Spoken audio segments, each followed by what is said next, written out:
Opening নিয়ে অস্বস্তি আসলে কখনোই সেভাবে কমে নাই, কোনো ফরম্যাটে কমে নাই। ওপেনিং একটা মানে পুরনো রোগের মতন, যেই রোগ ধরেন হাঁপানির মতো, একদম ছোটবেলা থেকে মরার আগের দিন পর্যন্ত বাংলাদেশ দল এটা ক্যারি করবে কিনা আমি ঠিক জানি না।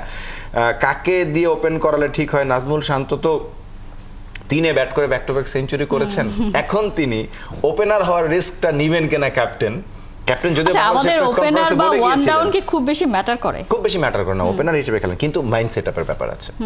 প্রথম বলটা স্ট্রাইক নেবেন গিয়ে, সেটা যেমন একজন আউট হওয়ার পরে আপনি নামছেন, সেটা আরেক ধরনের।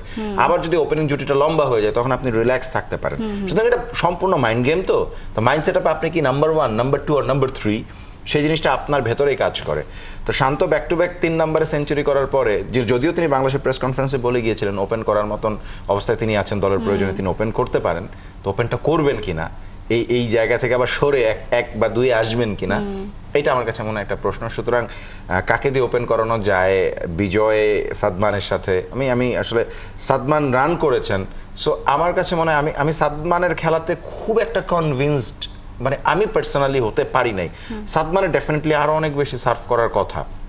এই একটা ফরম্যাটের ক্রিকেটে তিনি খেলেন, মমিনুল হক, সৌরভ এবং সাদমান ইসলাম অনিক, এই দুইজন যেহেতু শুধুই মাত্র লাল বলের ক্রিকেটার, তাদের কাছ থেকে প্রত্যাশাটা আসলে অনেক বেশি হওয়া উচিত, এই দুজনের কাছ থেকে রানও বেশি হওয়া উচিত।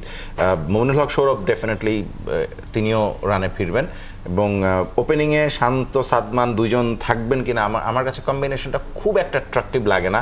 আবার এনামুল বিজয়ের সাথে সাদমান ওপেনিং করলে নিচে থেকে কাকে বাদ দেবেন, মিরাজের ইনক্লুশন, সেটা আমার কাছে মনে হয় একটা বড় পারমুটেশন কম্বিনেশনের ব্যাপার।